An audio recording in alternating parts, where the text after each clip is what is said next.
Hey guys, thanks for joining us here at Salty Ginger Talk. If you're a returning listener, it's great to have you back. If you're new to the channel, we're really glad you joined us and hope you like what you hear. So I want to ask you a question to lead into today's episode. When is the last time you tried something that you were genuinely bad at? I don't mean something that you're kind of decent at, not something safe, something where you knew I'm probably going to look stupid when I do this. Most adults avoid those situations like the plague. There's nothing they want to avoid more than looking bad or looking foolish. But here's the truth. If you only do what you're already good at, your life is going to shrink. Your confidence will shrink, your adaptability will shrink, and your opportunities will shrink. So today, we're going to talk about why trying new things, especially things you're not good at right now, is one of the highest return investments you can make in yourself. We're going to give you the science behind it. We're going to give you real world examples, and we're going to give you clear action steps you can take to start doing this. So let's get into it. Point number one is that your brain only grows through novelty. Your brain is wired to adapt, but it will only do that if you give it a reason to adapt. Neuroscience research on neuroplasticity shows that new skill learning physically forms new neural connections. A 2014 study in Nature Reviews Neuroscience confirmed that novel changes stimulate dopamine release, which accelerates learning and memory formation. If you don't have novelty, there's not going to be any rewiring in your brain. If you don't have any rewiring going on in your brain, that's going to lead to stagnation. You're going to fall into ruts and routines and patterns, and your life is going to shrink. If you keep doing the same routines, your brain becomes efficient but rigid. Rigid brains don't adapt well to change. And what's the one thing that's guaranteed in your life? It's change. We don't want our brains to not adapt to change well because we know change is going to happen. So here's a real world example of this. People that you know that try new hobbies, that travel, that learn new skills, they tend to stay mentally sharp later in life. Have you ever noticed that? It's not an accident. Those two things are directly related to each other. It's not luck. That's trained adaptability. Their brains are used to adapting to change, and so they stay sharper, they stay more cognizant, they stay more ready for life as they age. So your action step here is to pick one new activity this week that feels uncomfortable. Maybe it's cooking a new cuisine.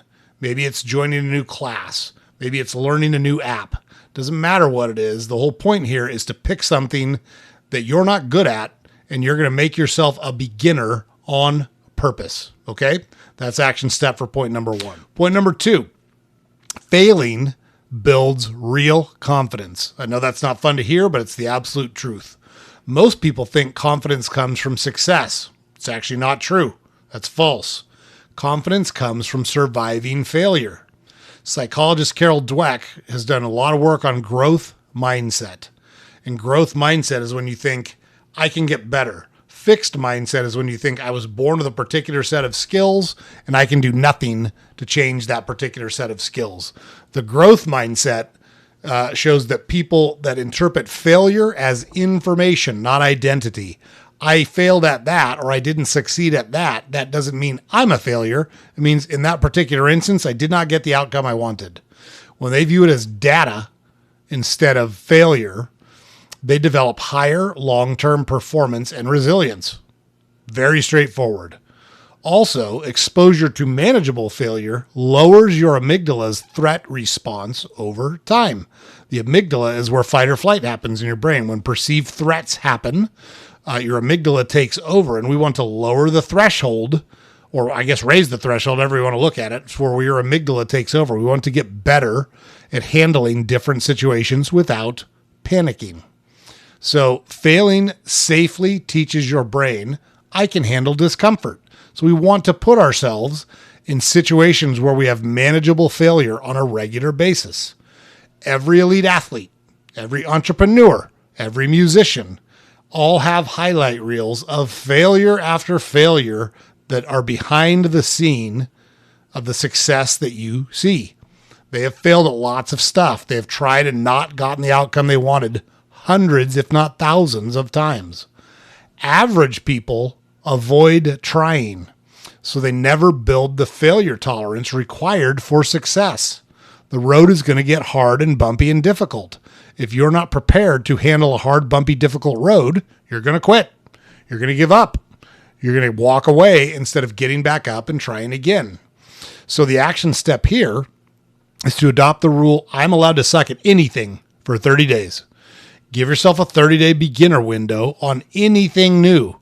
Don't expect to be good at it. Don't expect to pick it up right away. You're not going to quit. You're not going to judge yourself.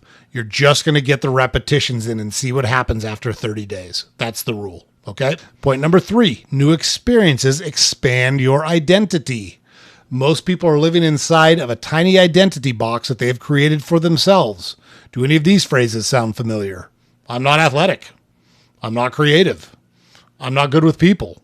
I'm too old to learn. Those are not truths.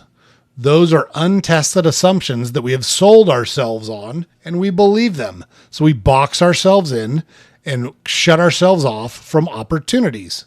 Psychological research on self-concept expansion shows that new experiences literally expand your perceived identity boundaries, increasing your overall life satisfaction and your confidence. When you try new things, you collect evidence. Oh, I can do more than I thought. That evidence compounds over time and helps you build confidence. So your action step here is to write down one label that you've given yourself. I'm not currently good at, or I'm not good at X, whatever X is. Pick something. And then you're going to do one tiny action this week that contradicts that. You're going to do something that shows you've got some ability in that example that you've picked, that identity you've assigned to yourself, because that small proof is going to win out over the big belief that you've allowed to take over your brain. Right? Point number 4 here, straight up, discomfort is the price of freedom. That's the hard truth. Comfort is the most expensive addiction on earth. Comfort costs you missed opportunities. It lowers and shrinks your social circles. It limits your income potential. It lowers your self-respect. So studies on behavioral activation show that action taken before motivation increases long-term drive and emotional well-being. Let me say that again. Studies on behavioral activation show that action taken before motivation increases long-term drive and emotional well-being. You don't wait to feel ready. You act. The readiness follows the action. The evidence comes from the action. So here's a real-world example of this in every major life upgrade. A new career, a new relationship, moving cities, starting a business. There was a high level of discomfort that came with all of those actions, but you took them anyways. You don't wait to feel ready. If you don't take those actions, you're not going to expand your life. That means if you don't experience discomfort, you're not growing. If you're comfortable, you're stagnating. Even worse, you could be sliding backwards. And even if you're just staying in one spot, others are catching up to you and passing you. So you're still going backwards, even if you're staying in one spot. We don't want that for ourselves. We want to live a life that has meaning and purpose and excitement. And we have to make ourselves experience discomfort if we're going to do that. Remember, no discomfort means no growth. Comfort means no growth. Discomfort means growth. That's what we're looking for. So our action step here is each morning we're going to say, what am I going to do today that's uncomfortable? I'm going to force myself to do something uncomfortable today. Make it intentional. Cold shower, a hard sprint, 20 push-ups, reading a book in a different language, whatever it is. You're going to pick something you're not good at on purpose, and you're going to struggle on purpose so you can build evidence and start building the life that you want. Now, why is all this important? Why do we all want to do all this stuff? That takes us to point number 5, which is the world rewards adaptable people, plain and simple. AI, automation, economic changes, career disruption.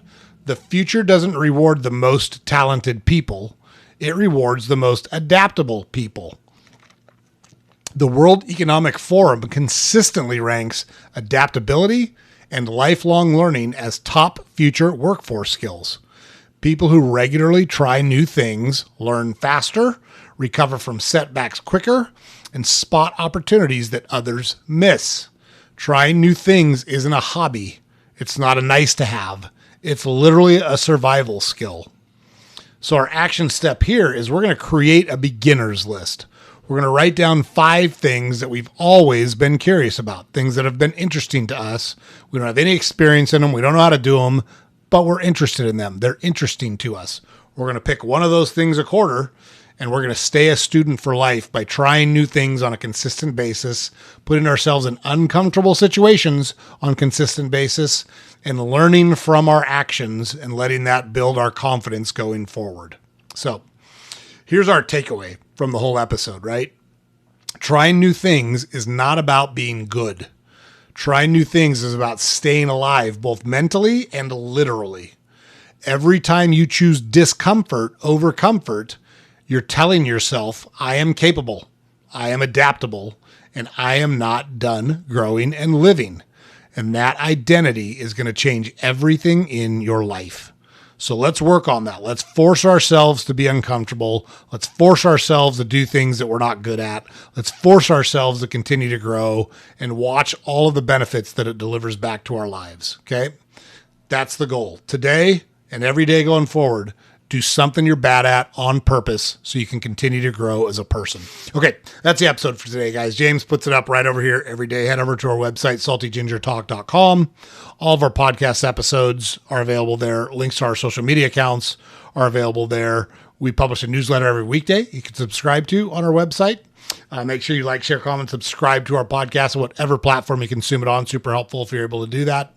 We have interviews with people who share their experiences and what they've learned so that you can take those learnings and apply them to your life to build a life of meaning and purpose and excitement.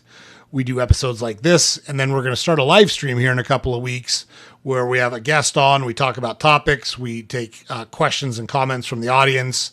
All good stuff. It's really going to help you build the life that you want. It's really going to help you change your mindset and challenge yourself to live your life to its fullest. And that's what we're all about here at Salty Ginger Talk. So you don't want to miss any of that stuff. It's good stuff. Make sure you catch our next episode. We'll see you there.